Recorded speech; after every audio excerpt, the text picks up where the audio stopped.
HTMA talk. HTMA stands for Hair Tissue Mineral Analysis, and I use that test extensively in my practice because this is something that gives us a lot of actionable information. And why I decided to do the live in the first place is because in my clinical practice, I see a lot of people who bring literally bagfuls and boxes of supplements for review because they invested so much money into the supplements. They're very expensive and they want to know what specifically they need to take. Hence this live. So I wanted to enhance this live. A bit of a technical issues. So I wanted to explain a bit more why HTMA and how it stands very, very separately to the blood tests and to other testing.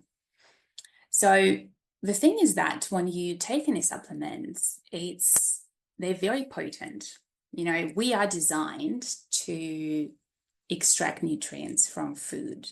That's what we're designed for. And supplements, they're very, very different. And people who do biohacking, things like that, they argue that in our modern world, we are bombarded by all the toxicants in the air, in the water, even pesticides and herbicides on your food, on your fruit and vegetables.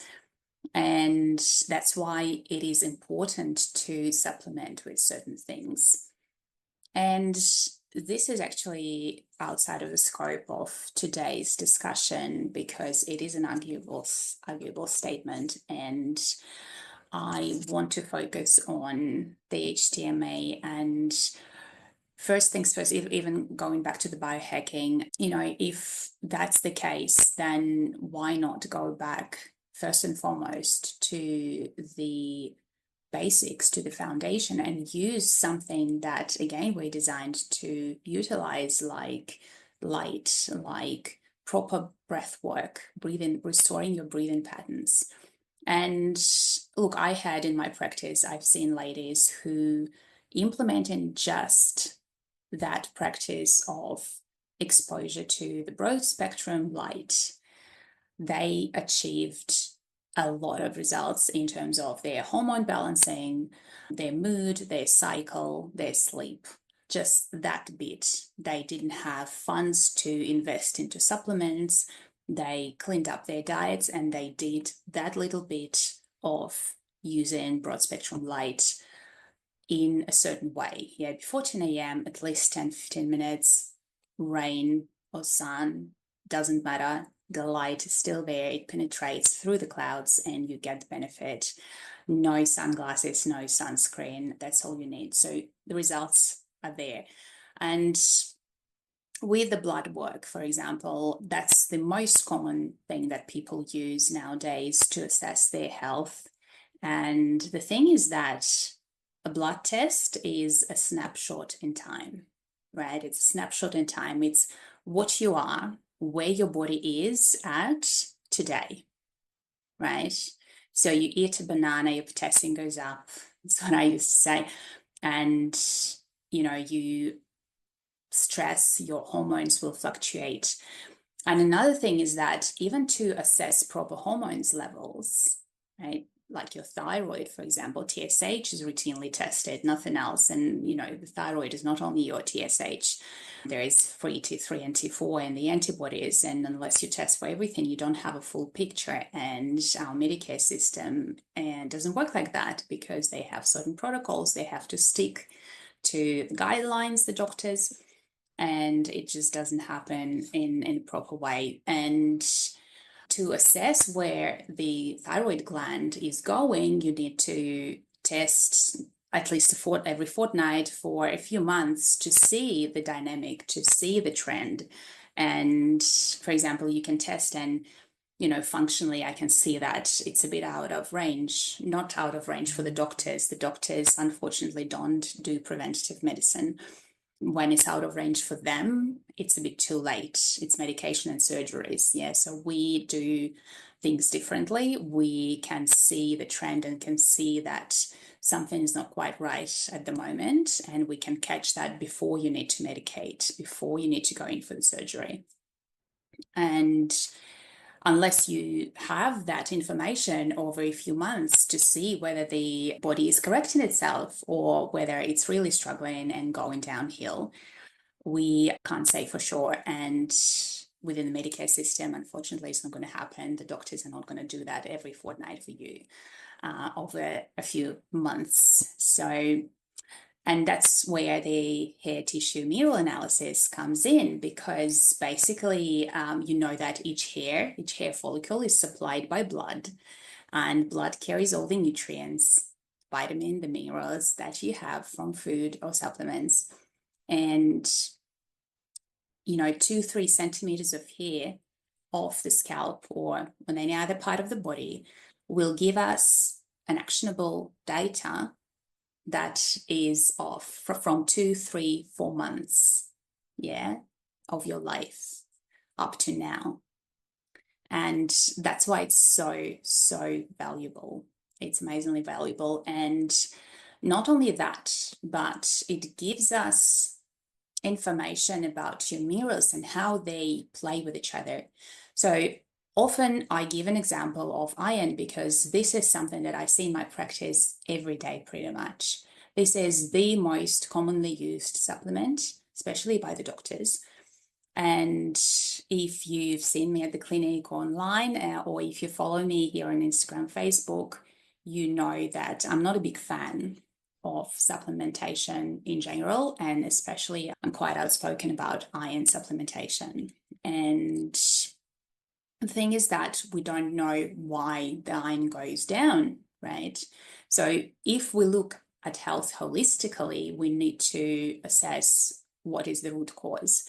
So with metals, especially, iron is a metal, to put something in your body, it's very arrogant of doctors and practitioners to think that you put something in and it's not going to react with anything else, that it's going to just correct that particular deficiency and you're going to be fine. It doesn't work like that. For example, with iron, we know that there is a triad of iron, copper, and zinc, right? And they work as synergists and antagonists to each other. It's like a triangle. And putting iron in will disturb other things. So with iron, we know that it could be loss of blood. So we need to investigate where the person is losing blood, or it can be parasites that will get access to your iron from food or supplements first before you.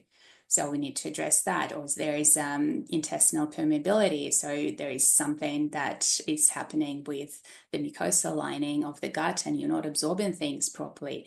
So you need to address that before you put stuff in yourself. And other things that can happen is, as I said, agonists and antagonists. For example, you are lacking cofactors. You don't have enough copper to utilize the iron that you get from food, because oftentimes I see women who eat very well and they truly surprised that they don't have enough iron in their blood. But again, the blood is a snapshot in time, right? It's not a reflection of what's going on in the tissues. So the tissue levels, the blood levels, they're very different things. And I do see sometimes, cases where there is iron anemia in the blood and there is enough iron in the tissues. So how do you resolve that? And there is also a lot of information. So talking about iron, and just put it all out there because it's very, very interesting. And I want people to start thinking and applying common sense and think where you can actually get to the root cause instead of just dumping iron in use in supplemental form or as an infusion, because it does create a lot of oxidative stress. A lot of free iron in the blood is definitely not a good thing. And the research shows us that we cannot absorb all the iron from a tablet or from an infusion. So we will excrete some, and some of it will stay in the tissues. So basically, we're going to rust from inside. Yeah, rusting from inside doesn't sound very appealing, does it? So to get some energy, very, very short term, very temporary from an iron supplement, because it does help a little bit, it boosts that energy level a little bit, and then have that long-term effect of iron sitting in the tissues. So you need to weigh that up for yourself, whether you really want that or not. So with HTMA, with hair tissue mineral analysis, what you're going to get is a wholesome picture of what is happening with the mineral status in the body. And if the iron is low or high, why? So what's happening with iron and zinc? What's happening with your metabolic rate? So HTMA can show how your body accesses energy, whether it's easy, whether it's hard, whether you zoom in past your nutrients when you eat food and can't properly extract, whether the digestion is up to speed or too fast. And we can also assess the work of the endocrine system, your adrenals and your thyroid, out of those mineral ratios, right? So the sodium to magnesium, that will be your adrenal function. Calcium to potassium, that's going to be your thyroid function. And I always urge people to use that tool, the HTMA testing, as a self-development tool. Because when we sit down and talk about the results, and I point at, for example, the adrenal function, well, what's going on there? And I explain what the test shows and how I see it. And then the person would say, well, I'm fine. I don't react to stress that badly. And, sometimes we do hide those feelings and emotions deep inside. And tests like that can be utilized for that introspection sort of process to really go through that internal audit of what's been going on in your life and why the body started screaming and you started experiencing the symptoms and you came to see me or another practitioner if you choose to do that. So using that with that awareness that it's not only manipulating your physiology, which is relatively easy to do with supplements or medication, it is a short-term win though, right? I'm yet to see a single person who got her anemia fixed with iron supplementation or infusions. They would always go back and have more because it's never going to be fixed like that. On the other hand, it is fixable. Like there is nothing. I've seen type 2 diabetes reversed, spontaneous cancer remissions. It's all out there. And it's most of it's due to non-physical aspects of healing, right? We're so focused on ingesting things, on popping supplements, on changing the diet, or movement, certain exercise regimes. But they're only two tiny things in the whole complexity of a human being. And our emotions do change our physiology, right? There's no doubt about that. So looking at the test results and looking at your life, what may have led to that, or your internal workings, how that's been going for you, and applying both mindset work and the physiological changes, creating that physiological change in the body. So both will work together really well. If you're only going to rely on manipulating the physiology through supplementation, it's again going to be a very short-term win.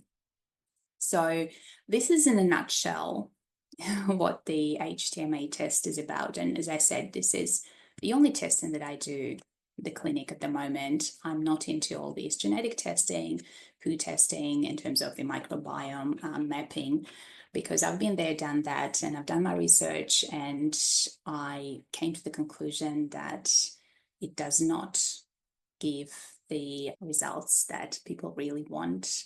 It just gives a lot of information that we can't really apply in real life. So that's that. And I will put a pictogram that I wanted to share because I wanted to use the Zoom tonight and I couldn't connect the Zoom to Facebook. So there is no pictograms, there is no photos, but I'll put it in the comments.